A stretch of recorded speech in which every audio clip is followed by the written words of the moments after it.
Takže dobrý deň, milované dámy a páni. Chcel by som privítať všetkých pri novom videu Koza Bobkov. A toto je veľmi dôležité video, pretože v tomto videu si musíme povedať niečo, čo ste možno niektorí aj už videli. Na Instagram aj na Facebook som dával nejaké fotky a videá s novou M5, s novou, myslím, tou G90 hybridnou. Asi pol roka dozadu som urobil takéto podobné video hovorené, kde som mal takú ako keby úvahu o tom, čo tá G90 bude a tak ďalej. Samozrejme, keď tie auta vyšli, tak boli dosť také kontroverzné, najmä kvôli tej hmotnosti. Ja robím toto video preto, lebo ja už som momentálne strávil viac než týždeň jazdením s novou M5, touto hybridnou, vo veľa rôznych situáciách. Takisto jedno video som spolu a jeden deň strávil spolu s tou V10, ktorú máme teraz v súťaži Garage Snow, to je tá čierna na tých veľkých kolesách s tými všetkými úpravami. Vlastne keď už spomínam tú M5 V10, tak to kolo s ňou a súťaž sa bude uzatvárať niekedy už za pár týždňov, niekedy asi v apríli, možno tak začiatkom v polovici uvidíme. Prečo to spomínam? Pretože za mňa tá V10 M5 je ako keby taká definícia toho, čo M5 má byť. Niektorí ľudia sa samozrejme hádajú, že E39 M5 je tá najlepšia M5 v histórii, čo ja samozrejme nebudem popierať, pretože E39 M5 je, možno je to tá najlepšia. Sú ľudia, ktorí vám budú tvrdiť, že E28 prvá je tá najlepšia M5. Určite sa nájdú ľudia, ktorí budú hovoriť, že E34, a to je všetko v poriadku. Ale ja po týždni, viac než týždni teda, a nielen jazdenia, ale aj uvažovania, lebo ja vám poviem, že všetci ľudia, ktorí si myslia, že tieto predošlé generácie, ktoré som vymenoval, že je tá najlepšia, alebo niektorí môžu tvrdiť, že M5 CS je tá najlepšia M5 všetkých čas, tak majú pravdu a majú právo na svoj názor. Nemyslím si ale, po tom všetkom čase strávenom teraz s tým autom, že to niekto bude tvrdiť o tej novej hybridnej G90, že to je tá najlepšia. A to možno je z toho titulu, že si nie som úplne istý, či si to auto, ten znak M5 zaslúži. Ale ako vravím, to si povieme v tomto videu a potom to aj uvidíte v tých ďalších videách. Ale ja som potreboval toto video urobiť, pretože jednoducho už dlhú dobu som si takto nad autom nelámal hlavu ako nad týmto autom. A nelámal, to ja myslím, ako normálne uvažovaním, aj tým jazdením denodenným, v rôznych situáciách, v meste, v noci, v horách, na zatáčkach, rýchle cesty, vlastne aj v podmienkach rôznych, za sucha, za snehu dokonca, to ani nebolo v pláne očakávané, proste na ľade, v daždi, s inými ľuďmi. Mal som v tom aute nejakých tuto Američanov, mal som pár mladých chlapcov so sebou. Takisto sme točili potom to porovnanie s Davidom Lu. Davida Lu, kto z vás nepozná, tak je takisto youtuber a skater a má rád auta. Vlastne točili sme ako také porovnávanie. Ale prečo robím toto video je, pretože tým, jak je toto celé také komplikované pre mňa vlastne rozlúsknuť, čo to auto naozaj je, tak mi nestačil urobiť jedno video. Aj teraz, keď už si myslím, že už úplne viem všetko o tom aute v podstate, stále som taký, že ty vole, nikto na svete som ešte nevidel, ako to myslím celé všetky aj po anglicky videá tak, nikto naozaj nejak nepomenoval a nepopísal to auto a nevyjadral sa k nemu úplne tak do bodky na 100% detálne, ako by som si to ja predstavoval a ako si myslím. Prečo robím toto video? Je z týchto dôvodov. Poprvé, mám natočené v podstate ja 3 videá samostatné z prvých 24 hodín, keď som mal to auto. Potom mám jeden vlog, denný vlog, čo som si vravel, že proste natočím iba tak denný vlog, jeden tu po LA, jak ja si behám po tých svojich veciach, všetko proste v tej M5 novej, aby som ako keby aj ja, jak mal v takom tom bežnom živote to auto ako videl. Prečo? Pretože je to hybrid a v podstate, ak má ten hybrid mať nejaké výhody a tá baterka, tak je to práve to používanie také bežné. A potom som bol ešte druhýkrát v horách, kedy som mal v pláne tam ísť sám, lebo som nebol úplne spokojný s tým prvým natáčacím dňom a nakoniec ani s tým druhým videom, keď som bol sám v horách, nie som úplne spokojný. To máme akože natočené ja 3 vlastné videá o tomto aute a takisto som ešte potom točil s Davidom Lu. To sme kedy točili? Pár dní dozadu, už to nepamätám kedy. A to sme vytiahli aj V10 M5. Zas nebudem tam predbiehať, Poviem len toľko, že ja sa môžem niekomu zdať zaujatý na M5. Ja sa sám za seba zaujatého človeka nepovažujem, ja len viem posúdiť, čo je dobré a to, čo je zlé. Tie M5 sú fakt špeciálne, pretože aj teraz ja napríklad sedím vo veľkom Range Roveri, dlhom, 500 koňovom a aj toto auto napríklad je ukážkou toho, ako keby, ak ja poviem, že niečo je naozaj top level auta, že to je to najskvelejšie auto a to jedno, či sa bavíme o veľkom SUV, či to bude sedan, či to bude coupe alebo tak za mňa, čo definuje tie najlepšie auta na svete, je tá šírka toho talentu, ktoré to auto vie pokryť. Samozrejme, od trebárs takéhoto Range Rovera veľkého 500 koňového nebudeme čakať, že bude lámať rekordy na okruhu, tak ako by sme to napríklad čakali tam od tej novej GT3 RS, na ktorú sa dívam, tam to predo mnou rovno, úplne tá nová, od ktorej to čakáte, a ktorá je samozrejme brutálne výnimočné a skvelé auto. Ale ide o to, že ten Range Rover vám v toľkých životných situáciách proste vyhovuje na 100% a potom aj v tých okrajových, že napríklad keď spomínam ten okruh, tak aj keby ste šli s takýmto rangeom, povedzme na ten okruh, tak nie je to športové auto, v žiadnom prípade, ale stále sa vám bude ovládať dobre a stále proste aj na tom okruhu, alebo napríklad ja som včera prišiel z hôr a tam som bol nie s týmto, ale s tým druhým, ale presne takým istým predĺženým kompresorovým a vlastne o tom som točil ten vlog v tom snehu, že ten Range Rover je obrovské SUV, v podstate takáto predĺžená verzia rovnakú hmotnosť má okolo 2,4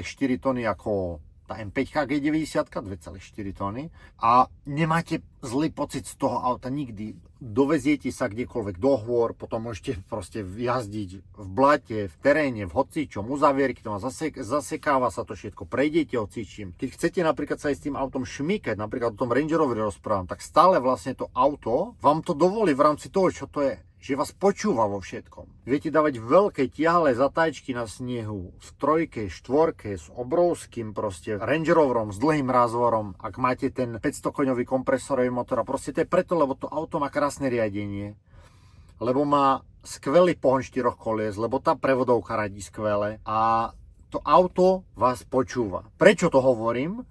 Lebo to je ten najväčší problém tej novej M5, že to auto nerobí vždy to, čo chcete. A pre človeka, akým som ja, aký je Filip Turek, Richard Chlad, väčšina ľudí vlastne, s ktorými ja nejak niečo riešim a vlastne ja považujem aj vás všetkých za ľudí, že zdieľame podobný názor v tomto. To je presne prečo máme auta radi. Lebo my ich vieme ovládať, lebo sú postavené skvelé, lebo tie materiály v tom aute, jak aj tu, tá koža je proste krásna, veľká, lebo je to všetko proste pevné, lebo vám to auto slúži. Presne M5 síce je športové auto, hej, lebo to bola celá tá historicky, jak M5 vznikla, bolo BMW zobralo pretekársky motor z M1 a dali ho do obyčajného sedanu a vytvorili super sedan. M5 bolo to prvé auto, ktoré túto kategóriu vytvorilo dávno pred M3, pred AMGčkami, pred Audinami, kadiakými S-kami, RS-kami a tak ďalej. A v podstate celá tá idea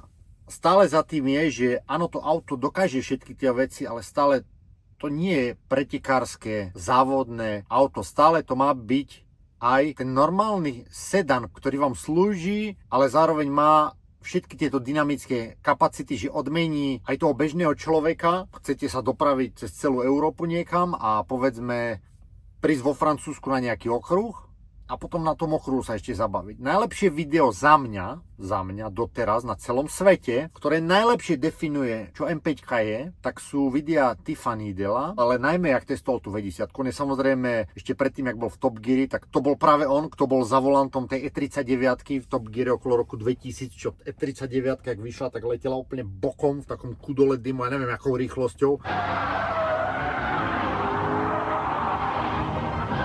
Či to mal trojku alebo možno štvorku vypečenú úplne a proste tá M5 letí brutálne, tak to bol Tiffany Del, keď bol ešte v Top Geari.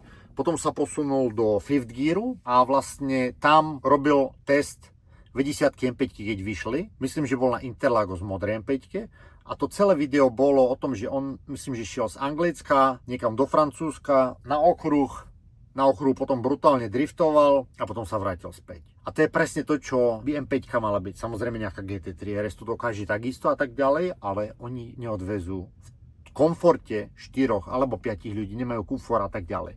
A on sa proste tam zviezol a potom letal na tom okruhu proste presne, nádherne, bokom, krásne, celý okruh a to je presne definícia toho, čo ako M5 vznikla, čo odjak živa bola a čo podľa mňa M5 musí vedieť, robiť a byť, pretože to je presne to, čo ten nápis M5 definuje.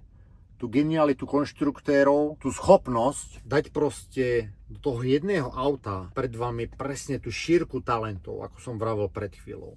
A to sú presne jedné z tých najlepších aut. Je to úplne najvyššia kategória aut na svete. Teraz nehovorím BMW, Mercedes, Toyota, hocičo. To sa nebavíme o tom, aký typ auta to je, či terénne, či luxusné, ale proste o tej šírke talentu. Aké to auto má? Porsche Macan napríklad je jedno z takých aut, ktoré tá škála tých talentov je extrémne veľká. Skoro také veľké vnútri, praktické ako proste Cayenne, ale menšie, zároveň to jazdí úplne skvele, že aj na takom okruhu alebo na okreskách sa viete naháňať s nejakými M-kovými bavorákmi, pritom stále je to malé SUV a tak ďalej. Proste sú niektoré tie auta, ktoré to predefinujú, tú celú kategóriu, ten svet automobilový. A u M5 to vždycky bolo štandardom, že vždycky ten nový model M5 to zadefinoval pre tú ďalšiu generáciu. Asi už chápete, že u tejto novej to nie je, ale nie je to také jednoduché. Nie je to také jednoduché, že len povedať, že proste nová M5 je na hovno. A nie je to jednoduché povedať zo strašne veľa dôvodov. A samozrejme prvý, každý, kto sa ma pýta, aká tá M5 je, hmotnosť, hej, lebo to bolo to najväčšie halo. Ako samozrejme oprávnene, pre mňa to tiež bol šok, jak som videl tie čísla.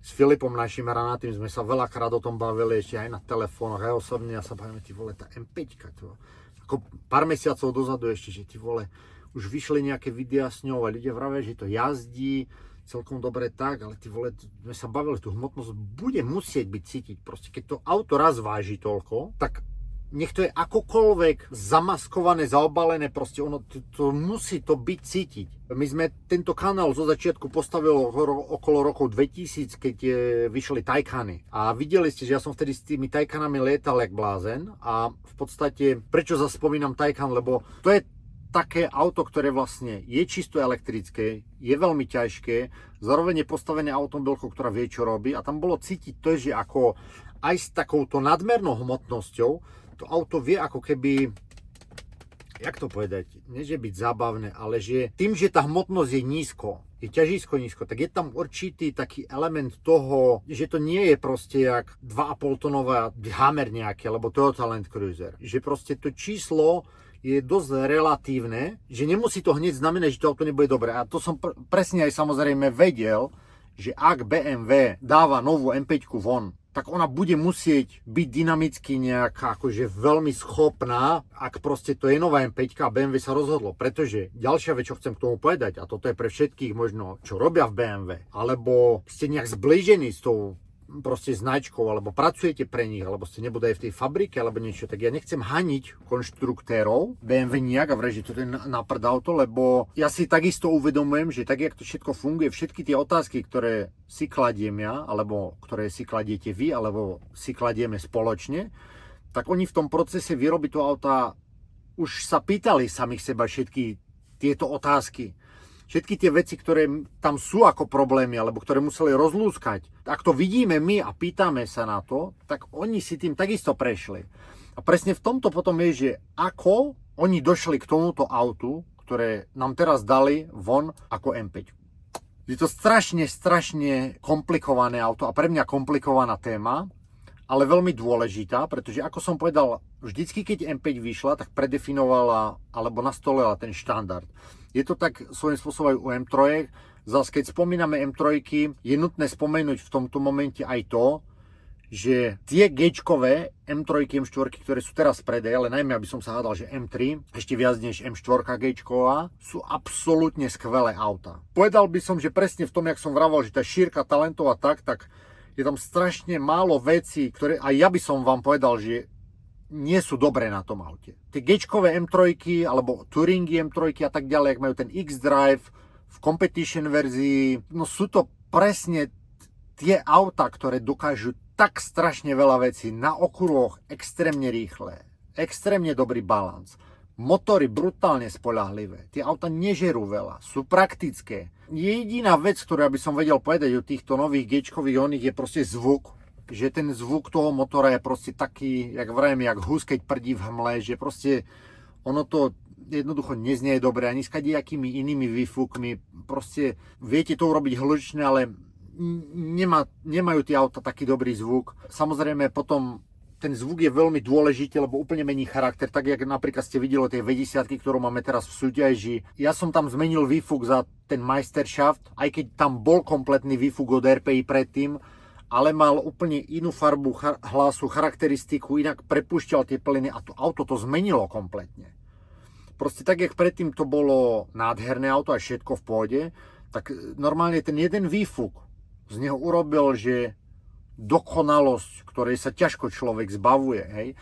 Zas keď ju spomínam, tak poviem už len to, že keď sme točili to video s Davidom Lu, ktoré bude primárne pre jeho kanál, tak on prvýkrát vlastne videl tú G-čkovú novú M5, lebo samozrejme v Čechách nikde tie autá nie sú ani, nikto s tým nič netočil a takisto prvýkrát v živote videl naživo a jazdil na V10. On sám takisto vlastní G80 M3, ktorú teraz pred pár mesiacmi zobral Fungelnovú z BMW Praha. Urobil tak aj vďaka mojim nejakým rádám. A to auto je skvelé, ako som teraz vravel. Prečo to vravím? Lebo má rád nové autá, je to mladý chlapec, jazdil na kadečom, on to aj v tom videu potom hovorí, Hurakány, GT3, kadejaké superšporty, Lamba, hocičo. A potom dní strávenom s tou V10, ktorá je teraz v súťaži v garáži snov. Máme nové trička garáž snov s novým logom, vidíte taký limit.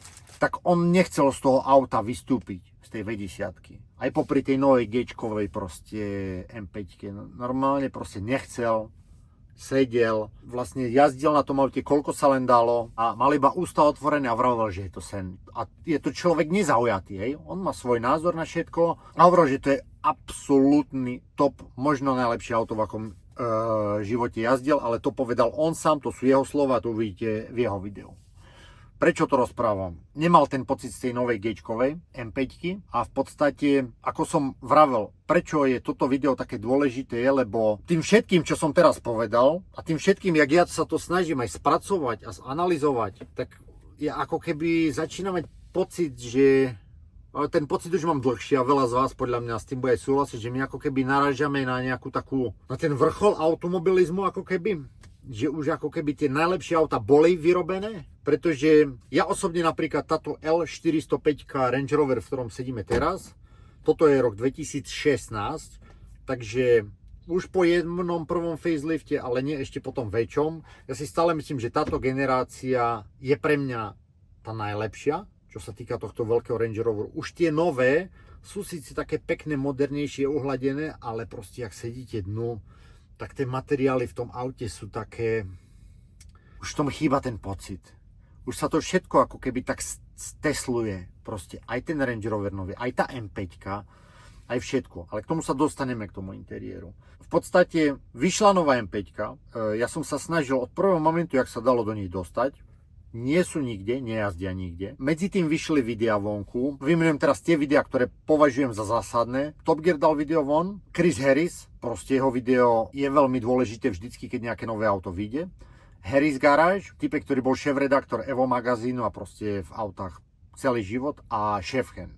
Prečo tieto 4 videá boli tie dôležité pre mňa vidieť? No proste Chris Harris vlastnil veľa M5-iek. Ináč už keď hovoríme o Chrisovi, jeho sledujem asi odkedy mám 14 rokov, ešte keď som bol kde na Gimply. Vždycky mal v autokare taký malý článok na boku na tretej strane, alebo piatej, už teraz neviem, ale vždycky sme kúpili autokar nový, tak prvé čo som listoval na tú jeho malú kolónku. Takže toho typka sledujem 20 rokov už v podstate teraz, viac 25. Čo chcem ale povedať, nie som spokojný ani s jedným z týchto videí, lebo nemyslím si, že každý ako keby trochu tej pravdy o tejto novej M5 odkryl v tom svojom videu, ale nie úplne.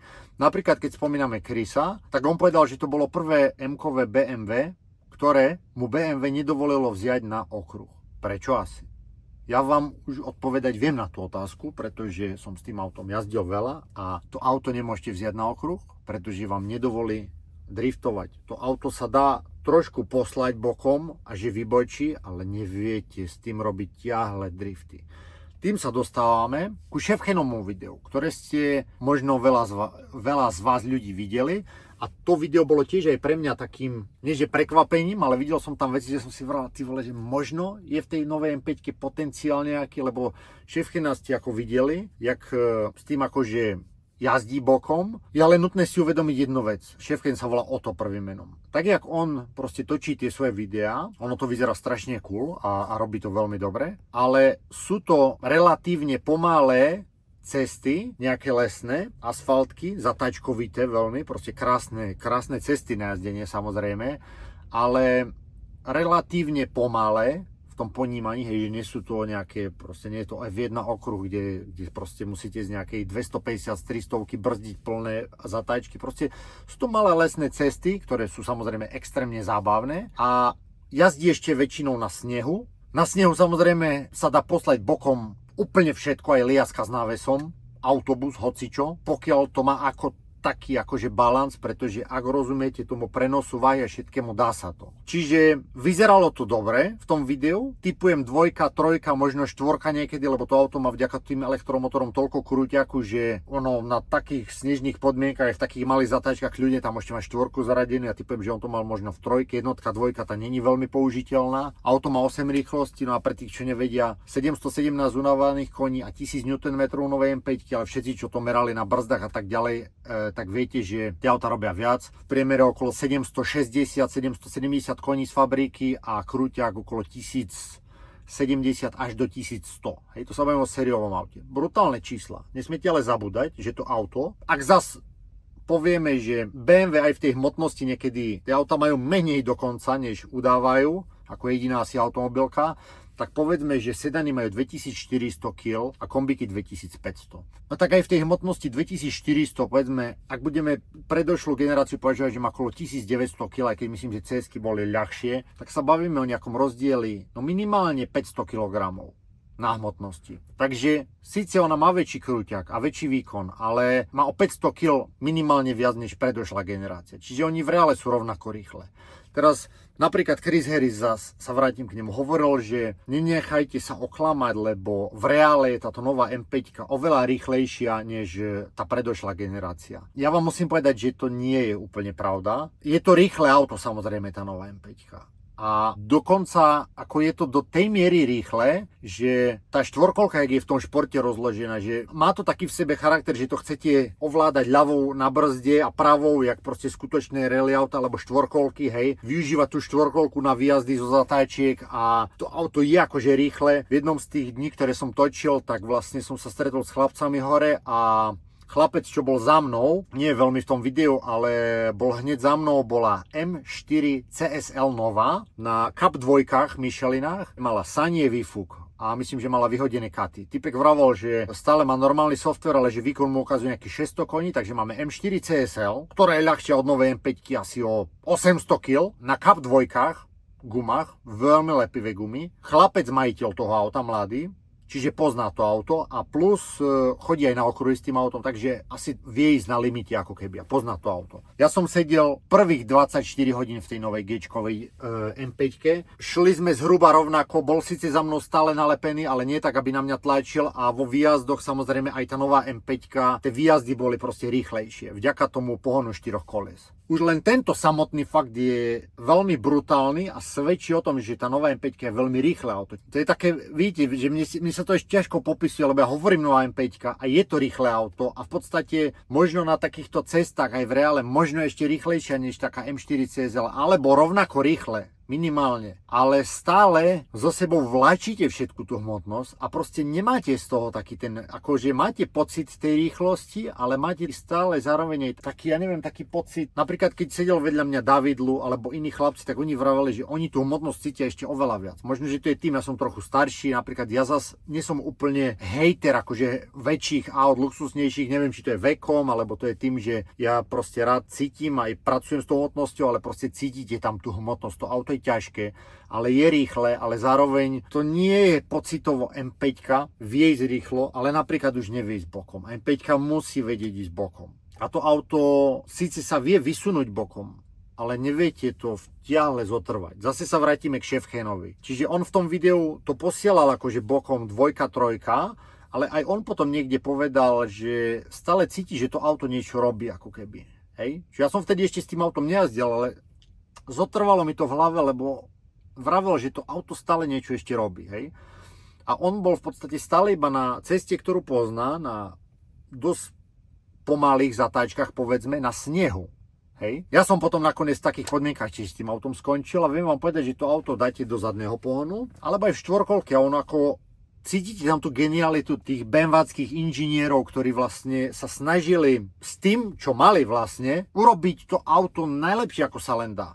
A to ja musím povedať, že to sa im asi aj podarilo, lebo to auto aj napriek tej hmotnosti, aj celé, čo to je, tak je v podstate asi jazdiť najlepšie, ako len môže. Ale tu sa teraz zase dostávame do toho, že kedy narážame už na ten koniec a tu sa dostávame k tomu, že vlastne prečo je tá nová M5 tak obrovským sklamaním, je to, že tá šírka toho talentu toho auta je tak, jak sme sa na začiatku toho videa bavili, že vlastne tie najlepšie auta a M5 zadefinovala túto triedu, tú škálu toho, aký talent široký to auto má, čo všetko dokáže, tak tá nová je absolútny opak toho. Nie, že nie je tak dobrá, ona je presný opak toho.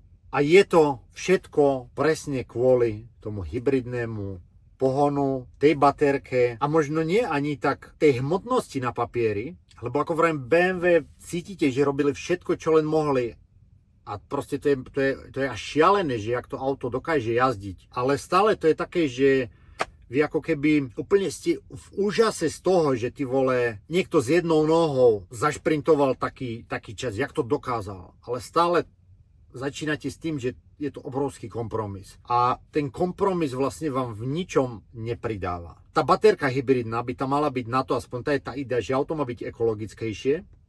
Čo to auto nie je.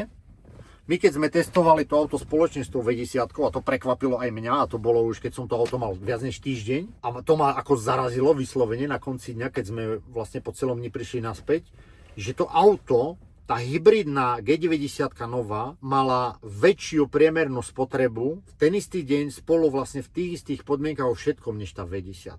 Na tej G90 som bol za volantom a tlačil som to párkrát, ale proste aj na tej V10 som tam hádzal drifty, vypaloval tie gumy, všetko proste. A aj napriek tomu všetkému, to auto malo nakoniec väčšiu priemernú spotrebu. Sa z neho hovorím, že ty vole, to auto žralo liter a toto 2, hej, že to malo dvojnásobok. Proste o zlomok, ale malo. Keby to bolo aj to isté, tak už to je extrémny masaker, lebo ak je jedna M5, ktorá nie je známa tým, koľko žere, aj keď zase v dennom jazdení, keď ste niekde na diaľnici a pojete 130, 150, tak aj tá V10 M5 ako žere možno toľko, jak 530i benzínová. To myslím, že som raz testoval na ceste do Vegas, že pri 130 konštantne to žeralo presne toľko isté, jak 530 ičko s automátom E60 BMW. Ale čo chcem povedať, že keď to točíte, samozrejme to zožere a tá nová G90 v tých horách, na tých zatáčkach mala rovnakú spotrebu. Áno, tým, že tam je ten hybridný systém, máte tu možnosť ísť iba v tom elektre, zapnúť si čisto baterku a proste pomaličky potichu niekam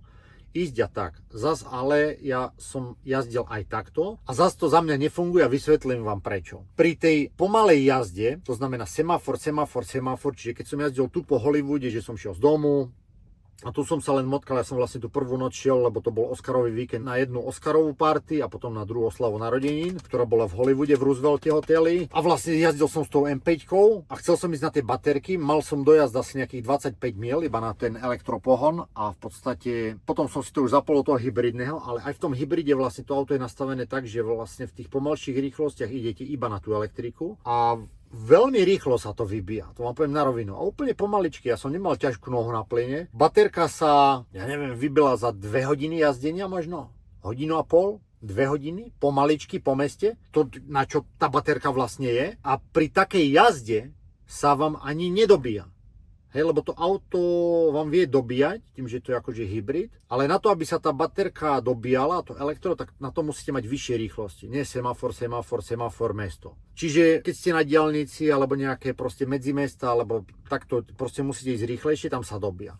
Keď ste napríklad niekde v horách, ako sme boli, a tam idete palby úplné, tam sa dobíja najlepšie, lenže tam zase paradoxne to až tak nepotrebujete, lebo v podstate zase poviem ďalšiu vec. Ten rozdiel, keď idete čisto v benzínovom režime a potom v tom hybridnom s baterkou, nie je až taký veľký. Proste je to cítiť, ten rozdiel, ako keď sa na to sústredíte, ale nie je to deň a noc. Nie je to absolútne také, že 9 z 10 ľudí by sedelo vedľa vás a keby ste s nimi jazdili palby v tom hybridnom systéme a potom vypnete tú baterku a jazdíte ďalej iba na spalovací motor, garantujem vám, za to vám dávam ja slovo moje, že 9 z 10 ľudí by ani nepostrehlo, že ste tú baterku vypli, hej. Vyplňa tie spodné otáčky, tá turbodiera tam nie je, najmä na spodku, ale ak už raz idete svižne, proste to auto ťahá. Tie motory samozrejme robia ten výkon brutálny, tieto V8, 4x4. Čiže čo potom vlastne vy robíte v takej tej palbe, keď ste na okruhu, alebo takéto okresky a idete na limite, že vlastne vy len vláčite tú váhu tej baterky so sebou. Preto si aj myslím, že to auto proste toľko žralo v tých kopcoch, lebo ak by to auto proste malo ten istý motor, tú 4x4 s tým istým výkonom, prevodovkou so všetkým,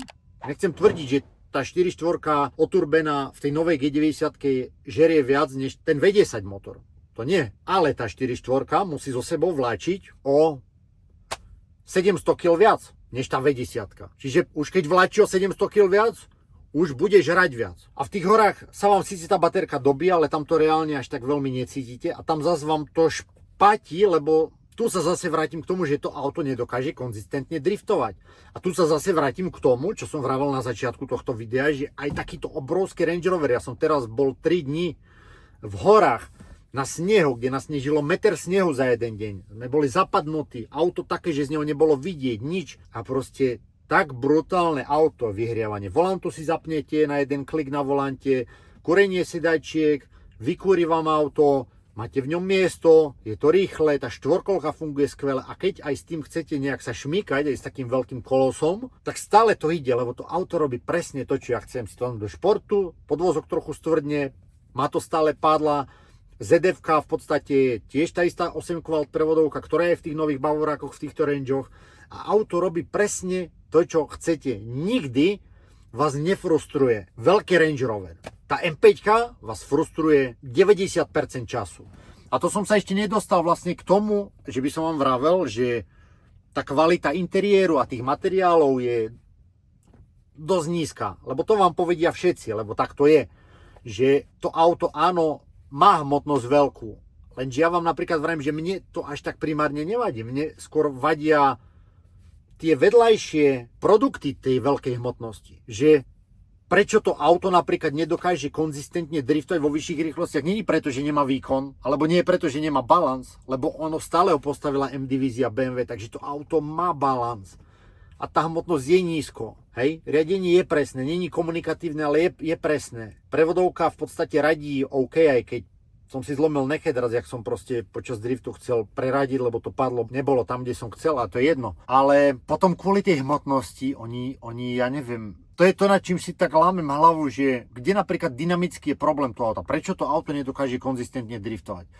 Prvé M-kové BMW na svete, prvé úplne, v ktorom keď všetko vypnete, stále nie je všetko vypnuté. To ste mali u Audi, u Lexusov, u vlastne všetkých aut na svete, Nissanov, hoci čo, nehovorím o GT-ku, ale iných chadiakých, proste u miliardy aut. Porsche, BMW, vypnem, Ferrari, vypnem, robím si čo chcem. Toto je prvé M-kové BMW, v ktorom všetko vypnete, svieti vám trakčná vypnutá, stabilizácia vypnutá, všetko, ale ono to nie je všetko vypnuté. To sú presne tie veci, ktoré vám potom aj Šefken už na tom snehu v tých menších, pomalších zatáčkach, keď to letalo, on to trošku už tam začínal cítiť. Keď ja som ale s tým na asfalte suchom vo vyšších rýchlostiach, tak tam je to už brutálne cítiť. To je presne aj ten dôvod, prečo BMW Chrisovi Harrisovi nedovolilo to auto zobrať na okruh, lebo to auto by, s ním sa nedá driftovať proste na okruhu.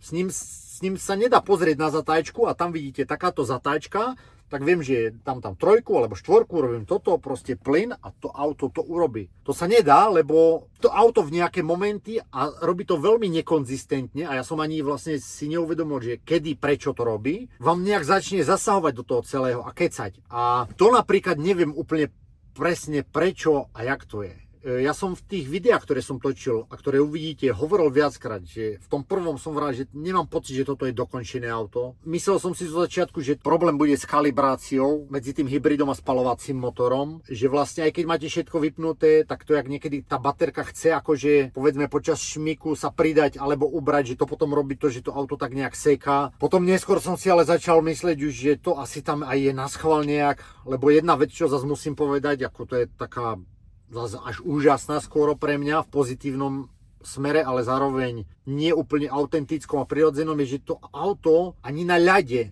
na letných gumách, lebo ja som bol na letných gumách, ja som tuto dole z LA, sme vyšli do Hovora, tam nečakane snežilo, takže som bol na letných gumách Kumho s 2,5 tónovou, alebo aj viac, lebo sme boli dvaja ľudia, dnu a plná nádrž. Ani na ľade úplne najbrutálnejšom sa to šmíka, ale nebolo cítiť, že nedotáčavosť. By som povedal, že to auto nedotáčanie v takých podmienkach. Nie je to šialené? Čiže to svedčí o tom, jak je tá hmotnosť vyvážená super, ale práve je o tom, že ja si myslím, že to je tam nejak naprogramované, aby to auto nedotáčalo. To som si potom začal myslieť neskôr po pár dňoch, kedy som stále viac a viac jazdil a som sa snažil vlastne pochopiť, čo to auto robí, lebo som sa ho snažil nacíťovať a vlastne ďalší problém, ktorý ja s tým extrémne mám a prečo je to tak frustrujúce auto, je, že to auto sa správa extrémne nekonzistentne, že aj to, jak sa to správa, nie je tak, že zaradím túto rýchlosť, pôjdem túto tak, tu priam plyn. To auto vždy urobí niečo iné. Chcem robiť donut na mieste. No tak raz mi to dovolí urobiť ten donut a druhýkrát už mi to z nejakého dôvodu proste nedovolí urobiť vôbec. Mám na videu, jak som proste úplne na ľade, na snehu, hej, a takto mám plný plyn na podlahe a dookola a auto nejde pretočiť, nejde. A všetko je povypínané, je to zadokolka. A proste auto nepretočí. Potom druhýkrát úplne ho proste pretočí. Potom tretíkrát ho pretočí a už druhýkrát ho zase sekne. Že to auto stále robí ako keby niečo iné. A prečo? Tomu ja nerozumiem, ale M-kový Bavorák by nemal robiť nič. On by v podstate mal vás nechať robiť to, čo chcete. Aj keď má 2,5 tóny, aj keď to je hybrid. Či teda je to problém tej kalibrácie, alebo čoho, to ja neviem. Takže je to auto, ktoré vás permanentne frustruje. Nefunguje ani ako to úsporné elektrické auto, lebo jediná možnosť, kde by to reálne fungovalo, je keď si to auto doma nabíjate cez noc. Lebo jednoducho, jak vrem, v tej malej premávke sa tá baterka vybije veľmi rýchlo a nenabije sa sama. Takže musíte to dobíjať, ale zase nie je to elektrické auto, ktoré proste nabijete a budete mať dojazd, ja neviem, 200-300 km. Lebo tam stále ten dojazd, ja neviem, či 40-50 km maximálny a vybíja sa veľmi rýchlo. A v tej rýchlej jazde je to zase také divné. Čiže máte tu auto, ktoré musíte každý deň nabíjať a asi, ja neviem, zase kto je zákazník pre toto auto. Predošlý majiteľ M5 to nie je. Ja som predošlý majiteľ M5 všetkých. Ja zákazník asi som na papieri aj tak akože duchovne, lebo rozmýšľal som nad tým, ty vole, možno by som ho chcel, rozmýšľal som nad tou gečkou, nad tým, možno a potom s tým jazdím a hovorím, toto není auto pre mňa. Pre koho toto auto je? Pre toho, kto chce elektroauto, to nie je. Pre toho, kto chce športové auto, to nie je tiež. Praktické to nie je tiež. Zas, ďalšia vec, o ktorej nikto nikde nepíše, nevie. Chris Harris povedal v jednom z tých videí, že no vlastne v tom jednom, čo testoval, že to nie je M5, ale malo by to mať označenie M7. To je obrovská lož a v podstate celkovo, ja Chris Harrisa brutálne rešpektujem, ako vrajem, 25 rokov ho sledujem a mal obrovský vplyv na to, ako sa vnímam, aj na videa, na všetko, a to asi na veľmi veľa ľudí, ale to je jedno. Čiže ja ho nechcem nejak haniť, ale nemám úplne, možno aj tým, jak ho poznám za tie roky a viem, jak komunikuje, píše, jak si prešiel tými svojimi beefmi rôznymi a jaké má auta rada, všetko, tak nemyslím si, že urobil úprimný 100% test tej M5 a myslím si, že ani nemohol. On to tak nejak tak zľahka ako veľmi diplomaticky naznačuje, že toto je nová M5, nezoberiem akurát tak a sem tam niečo ako naznačí, ale podľa mňa keby úprimne povedal, jak to auto funguje, tak by mu asi BMW už nedalo žiadne ďalšie auto. Podľa mňa to je aj dôvod, prečo veľmi malo novinárov tieto auta má. A novinári, ako viete, tým, že ja novinár nie som, tak ja môžem s tými autami robiť, čo chcem, kde chcem a ja chcem a povedať, tak väčšinou sú takí, že nemôžu vždy povedať všetko. Aj napríklad Chris Harris mal tak beef Ferrari mu veľa rokov nechcelo dať auta, lebo niečo niekde napísal, tak teraz hodou okolností takisto dal vonku video tej 12 cylindry, šiel do Talianska na svojej 458, tej Spidery Aperte a tam potom jazdil na tej V12, takisto som mal veľmi neúprimný pocit z toho videa ohľadom tej V12 Ferrari nového. Proste je tam tá politika za tým, že nemôže povedať úplne to, čo chce a preto som aj vravel, že žiadne z tých videí si nemyslím, že úplne ani po anglicky na celom svete nevysvetľuje všetko o tej M5 tak, jak naozaj je. Čo chcem ale povedať, sedmička to nie je. On to asi povedal, pretože chcel nejak asi obhájiť tú hmotnosť, že to auto je veľké a ťažko padnejšie. Sedmička to nie je, lebo sedmička, tak jak tento Range Rover predĺžený, musí mať v prvom rade miesto a v tej novej M5 miesto nie je. To auto je v interiéri reálne podľa mňa rovnako veľké ako G80 M3.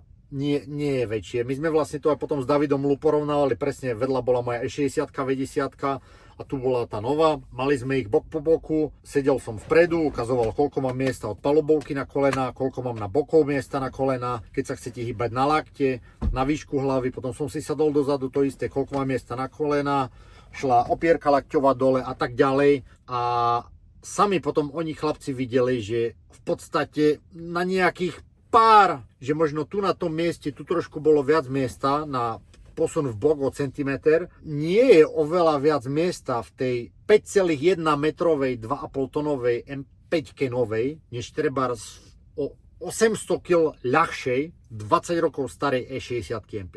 Nie je úspornejšia, nie je rýchlejšia, možno v zrýchlení nejakom, ale maximálke samozrejme nie, lebo ale takto V10 M5 to je král na maximálky. Nie je vôbec zábavnejšia, nič, kde je ten pokrok, ale hlavne to auto je malé vnútri.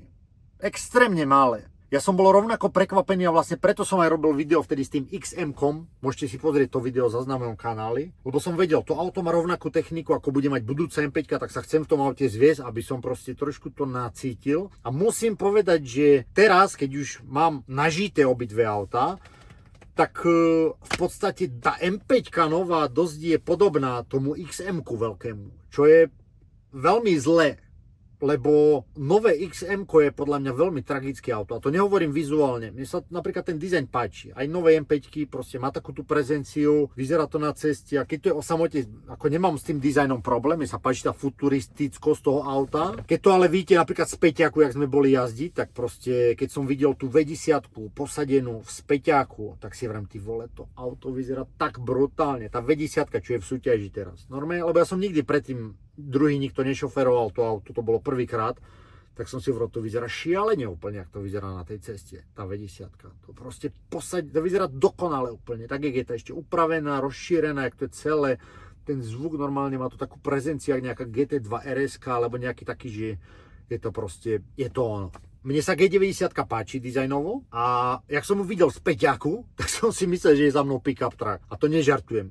To auto je veľké, fyzicky. Keď napríklad vedľa Range Roveru na parkovisku som zastavil, tak si hovorím, ty vole, ten Range Rover nevyzerá taký veľký byť pri tej M5 ako vôbec. Proste je to fakt veľké auto fyzicky, ale zas paradoxne nie je veľké vnútri a aj to, jak je zvonku ponafúkované, je tak divne umelo urobené, lebo to auto má skoro 5,1 metra na dĺžku, ale keď sa pozeráte na to, aký je tvar zadného nárazníka, tak tam tie také tie vypukliny plastové a všetko to, čo akože má byť, že M-kový Bavorák, tak ono to je iba umelo nafúknuté, predĺžené tam ten predný nárazník má taký ten väčší otvor, ako tie ústa žraločie tak, ale ono by to tam vôbec nemuselo akože trčať toľko, že to auto by kľudne mohlo byť o minimálne 10 cm kratšie, možno 15 iba inými nárazníkmi. Tam nie je viac ničoho mechanického. To auto je umelo nafúknuté, čo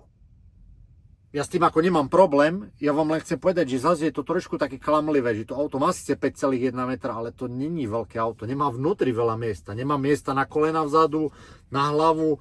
Nie je to v žiadnom prípade žiadna sedma. A prečo to tak je a prečo je ten interiér tak stiesnený, vlastne o tom som sa bavil tiež s našim hrátim Filipom, lebo som hovoril, že to XM-ko, BMWčko je obrovské zvonku, však XM-ko je zhrúda obrovská, ak si to videli niekedy. A vnútri to není veľké, proste zase také stiesnené, také nejaké Filip mi vrali, že on si myslí, že to je tým, že ak sú tie auta ťažké, hej, baterky sú v podlahe a všetko, tak oni na to, aby prešli celou tou legislatívou modernou, crash testami a boli bezpečné, tak musia mať oveľa hrubšie vlastne Ačkové, Bčkové, Cčkové stĺpiky. Tá celková konštrukcia toho auta musí byť všetko oveľa pevnejšie, čiže hrubšie, masívnejšie, čiže zas tá konštrukcia auta je silnejšia, ale uberá vám to na tom priestore vnútri. A to sa ani nevyjadrujem samozrejme o ergonómii a o materiáloch vnútri, o tom, že je úplne najšialenejšia vec pre mňa. Nová M5 proste nemá nastaviteľné sedačky kompletne. Tie sedačky sú veľké fyzicky, zároveň sa nedajú nastaviť poriadne, majú divný tvar tuto hore. 9 z 10 ľudí, čo sedelo v tých sedačkách, vravelo, že ich to dáva do takého divného tvaru, že on to tak tlačí plecia, vôbec sa to nedá nastaviť, nerozumiem prečo, neviem prečo sú také veľké tie sedačky. Keď BMW vie urobiť skvelé sedačky, doteraz 30 rokov posledných robilo ten najlepšie komfort športové sedačky na svete, ešte karbonové škrupiny sú úplne brutalitné, zrazu do toho dajú nejakú, ja neviem, skomoleninu sedačky, v ktorej sa zle sedí a ktorá ešte vrzga. Kúpite nové auto za 150 000 a sedačka vrzga. A máte nový hybrid, že viete ísť v tom tichom režime, aby som ja ráno v kľude odchádzal z domu potichu a to auto ide potichu, ja odchádzam z domu potichu a počujem vrzganie šoferovej sedačky. Mňa to úplne privádza do nepríčetnosti. A to je za 100, to nie je žiadna sedma. Sedma je luxusné auto. Už som veľakrát vravel, luxus znamená kľud. Ja zavriem tie dvere. To auto ma zbavuje stresu. To je luxus. Toto auto, tento Range Rover, mňa zbavuje stresu, aj každého človeka. Preto to je luxus. Tá sedmička vás nezbavuje stresu. Toto auto bolo nie s karbonovou strechou, zase poviem, dá sa tie auta objednať s karbonovou strechou, určite by som každému povedal, keď sedák to G90 novú nech si iba karbonovú strechu dáva, lebo tá sklenená zase nejak klopka niekde, ja neviem, tu je nejaký pliešok niekde, ktorý trošku, neviem ani, jak sa to povie po slovensky, česky, rattle, že trošku drnca. Nové auto. Takže ja sadnem, idem v kľude na baterky potichu a počujete to drncanie a ešte vrzganie sedačky nejaké také divné, také na tabletky. To sú napríklad veci, ktoré, viete, ešte všetky iné s tým nejak viete žiť. No jak môžete žiť s niečím, že v novom aute sadnete do sedačky a tá sedačka vydáva taký divný zvuk len z toho, že v nej sedíte. A to je zas to, že ja si nad tým lámem hlavu, ako je to možné. Keď, ako som povedal na začiatku, BMW vie tie auta urobiť úplne geniálne. Oni ich robia geniálne, lebo urobili CS-ku, M5, G-čkové, aj tieto nové BMW-ky sú úplne brutálne, tie M3, M4. M2 je skvelé auto v rámci toho, čo to je. A jak to je, že potom táto nová je takáto. A zase sa vraciame k tej hmotnosti a k tomu hybridnému pohonu. Že ono zase není tá hmotnosť samotná ako číslo problém na papieri. Lebo ono aj s 2,5 tonami to jazdí tak, že proste pre 90% ľudí to bude rýchlejšie než chcú, aj v zatáčkach, aj tak, ale nebude to pre majiteľov M5 dostatočne rýchle ani záživné. A čo sa potom tou hmotnosťou zase deje, že oni takisto v BMW si uvedomujú, že to auto je ťažké, proste jasné, že to vedia. A potom vlastne sa dostanú do fázy, že kvôli tomu, že to má ten hybridný systém, tak jednak to auto je brutálne ťažké, jednak ten systém celý hybridný stojí peniaze, takže to auto je aj drahé kvôli tým technológiám. A potom zrazu zase prichádza do takej patovej situácie, že vlastne ak chcú, aby táto M5 nová mala tú istú výbavu, v takej istej kvalite, ako tá predošla, čiže tá istá koža, tie isté materiály, všetka tá istá výbava vnútri, aj kvalita spracovania, že keď to chytíte, tak to auto bude musieť mať o ďalších 200 kg viac. Lebo ak urobíme tie materiály rovnako hrubé, tie steny, tie všelijaké komponenty vnútri, keď miesto nejakej syntetiky použijeme skutočnú živú kožu, tak tá je ťažšia. A vlastne to sa potom dialo zase s tým autom, že tomu autu chýba výbava. Že na to, aby oni ušetrili aj hmotnosť, aj váhu, aj hodnotu toho auta, tak nechcú mať tlačítka po kabíne, lebo oni chcú všetko, aby ste ovládali iba na displeji, lebo tam proste potom ušetria na výrobe tlačítiek aj na všetkom. Auto nemá keyless na zadných dverách, čomu ja nerozumiem. Ja nerozumiem, všetky vždycky BMWčka máte keyless na aute, no tak proste čipríte k zadným dverám, predným auto sa otvorí, zamkne. Nová M5 nie. Iba predné dvere majú keyless, zadné nemajú. Z praktického hľadiska zase šialené, vás to vytajča do nepríčetnosti, po pár dňoch si na to zvyknete Ale to, že si na to zvyknete, neznamená, že ste s tým OK. Práve naopak, vždy idete k zadným dverám a si poviete, ty vole, nie je to... A normálne to je šialené, ale zase oni musia šetriť aj na váhe, aj na cene. Lebo ak by táto nová M5 mala pocitovo byť rovnako kvalitná ako tá predošla a mala aj tú výbavu všetko. A to nie je len ten kilec vo dverách, tie sedačky napríklad. 30 rokov sa dajú tie sedačky nastaviť vo všetkých luxusných bavorákoch, vrcholových, všetky časti hore dole. O tejto nie. Hore je fix, na boku máte 3 tlačítka, zase jak na Tesle nejakej. Ak by všetku tú výbavu všetko dali, tak to auto má o 200 kg viac, čiže ešte pomalšie a je drahšie ešte, lebo tá všetká výbava dodatočne ešte aj stojí peniaze. Takže auto by stalo 160-170 tisíc, čo už konkuruje s M8 najdrahšou v línii BMW. Čiže preto som povedal patová situácia, lebo ja si stále uvedomujem, že napríklad v tej M divízii, keď oni dostali to auto, tak oni urobili maximum, čo mohli s tým, čo ako im dali. Dali im hovno, oni sa z toho hovna snažili urobiť nejakú delikatesu a ono, je to fakt normálne, by ste to ochutnali a si povedať, ty vole, že to je fakt akože úžasné, čo im dokázali z toho hovna spraviť, ale stále je to hovno a nechcete to. Proste nedáva to zmysel nikde. Z akého dôvodu oni museli takúto M5 urobiť, že ako už začali s tým, že táto M5 bude musieť mať ten hybrid a tie baterky. Či to je tá legislatíva, politika a tak ďalej, viete. Prišla po V10, F10, ktorá bola tá 4.4 V8 biturbo, zadokolka s DCT, potom robili F90, evolúciu na rovnakej platforme, ktorá bola oveľa lepšia, štvorkolka a tak ďalej, ľahšia, ale v podstate podobné koncepty dva.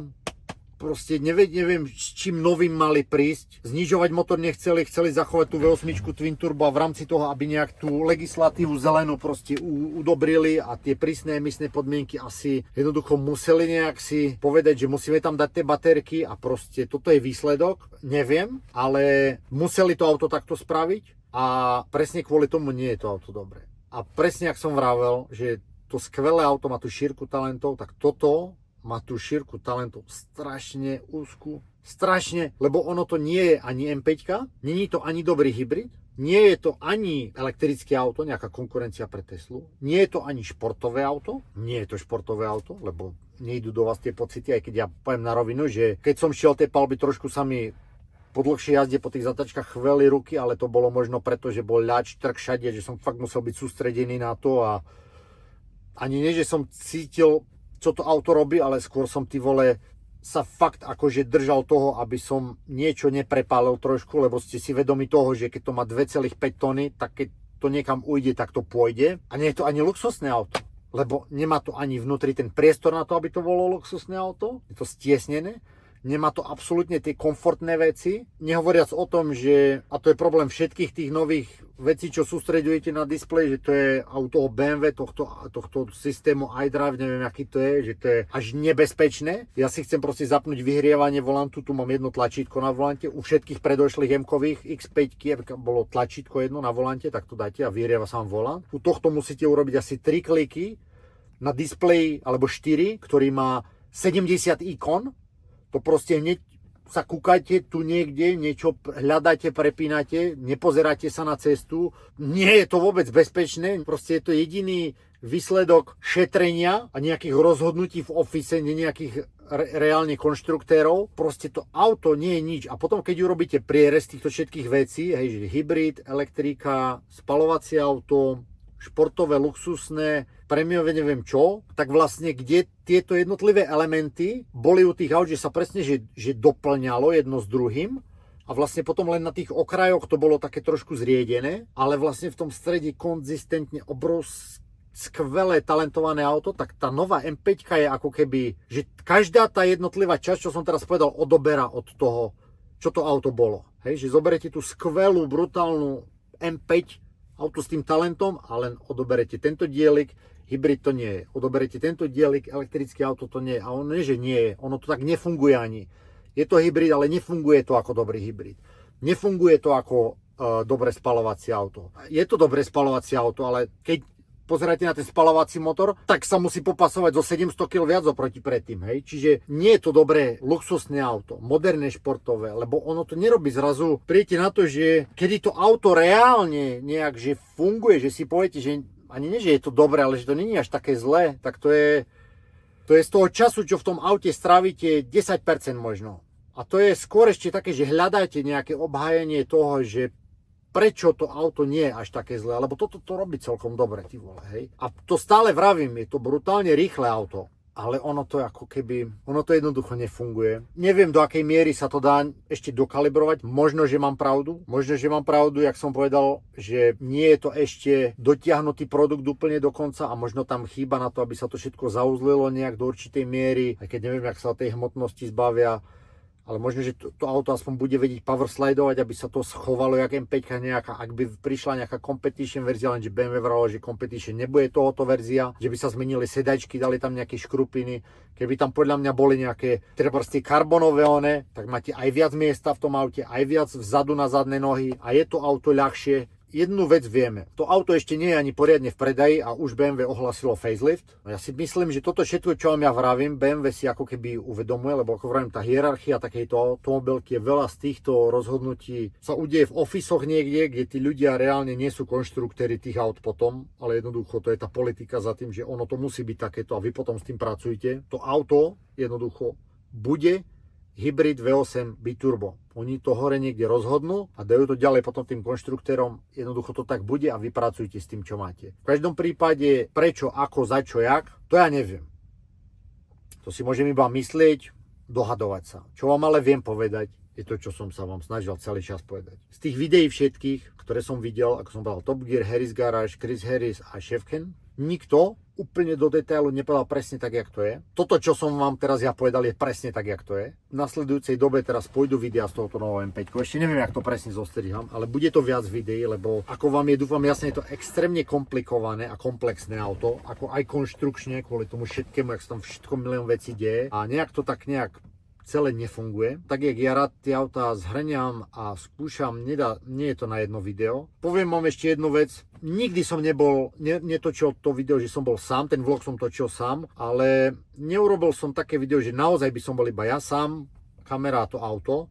A trošku mi to vadí, lebo chcel by som také video spraviť, lebo ten prvý deň som bol s tými amikmi, ktorí vraveli, že im budú točiť blabla a niečo aj potočil, ale mňa to tak ako rozptylovalo. Potom som bol s Javierom ten posledný deň, kde on už so mnou točil nejaké veci, ale takisto ja proste, keď som sám, ja sa do takej určitej dynamiky sám dostanem a do všetkého a neurobil som to ešte s tým autom. Takže stále si tak v hlave vravím, že by som možno ešte fakt chcel urobiť a pravdepodobne ešte z toho M5 neskôr pôjdu nejaké videá. V každom prípade pôjdu videá s M5 novou. Toto sú také veci, ktoré sú zatiaľ moje postrehy a chcel som vám to povedať predtým, než sa budete dívať, aby ste to mali v takom nejakom kontexte všetko. Uzavriem to tým, že ja som strašne chcel, aby tá nová M5 bola brutálne auto. To, jak vyzerá, sa mi páči. To, že tie plasty vnútri a materiály, všetko, že sú také, s tým už som sa tak nejak zmieril, lebo proste tak sa tie auta robia. Pokiaľ to funguje, ja s tým nemám problém. Ak to vyzerá ako koža, není to koža, ale vyzerá to tak s tým nemám problém, ak to je tak pocitovo. Ak to už ale začne byť trošku pofiderné, tam už s tým mám problém. Tu M5, ten jak je ten nový poťah tej palobovky, že to také niečo gumeno, syntetické, no proste je to problém, ale ako vravím, to auto by bolo drahšie, takže je to obrovská zbierka kompromisov, ktorá ale vo výsledku nefunguje nejak a neviem, kto je zákazník pre toto auto, nie je mi to úplne jasné. Čas ukáže, ako sa budú predávať. Stále to má ten 8 vále s nejakým výfukom, to bude akože znieť ako tak, ale za mňa je to auto, z ktorého som, a to sa mi nestáva často, toto, z ktorého už som sa nevedel ako keby dočkať, kedy z neho vyskočím von. A budem naspäť v niečom inom.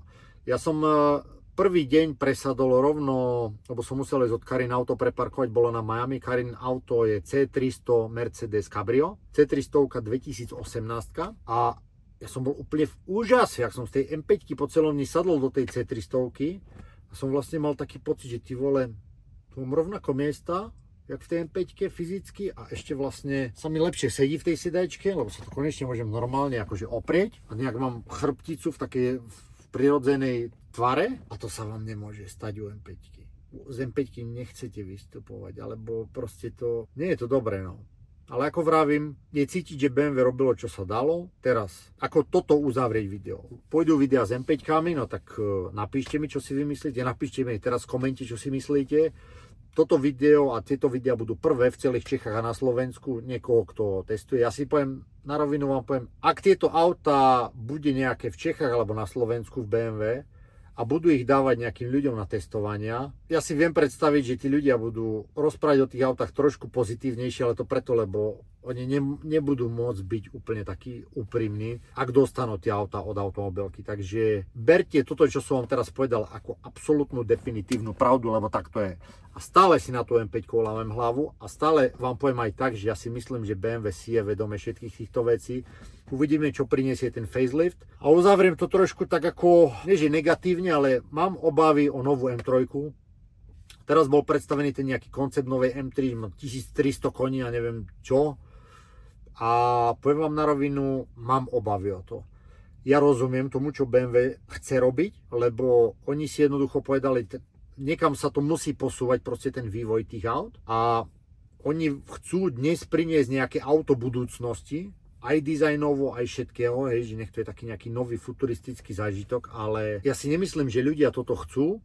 Vlastne som presvedčený o tom, že to nechcú, nefunguje to, nebudú to kupovať a čas ukáže, že ten trh to odmietne. Ja viem, že teraz sa nejak legislatíva mení konečne v Európe, že ustupujú trochu od tých Green Dealov, aj tých emisných noriem, aj toho všetkého, jak musia byť autá elektrické, taký rok. Aj automobilky spätne proste investujú do spalovacích motorov, uvidíme. No. V podstate toto bolo iba o tej M5 novej. Povedzte mi vy, čo si myslíte. Budú nasledovať videa s M5, tak povedzte potom, aký máte pocit z tých videí vy. Alebo čo by ste prípadne chceli ešte s tou novou M5 vidieť. Alebo s nejakým iným autom, ako to porovnať, alebo niečo, neviem. Čo poviem na záver, tá dobrá správa pre vás, že niekto z vás, nie že môže vyhrať, ale vyhrá podľa mňa tú najbrutálnejšiu M5 generačne a to je M5 V10, ktorá predstavuje vrchol M divízie.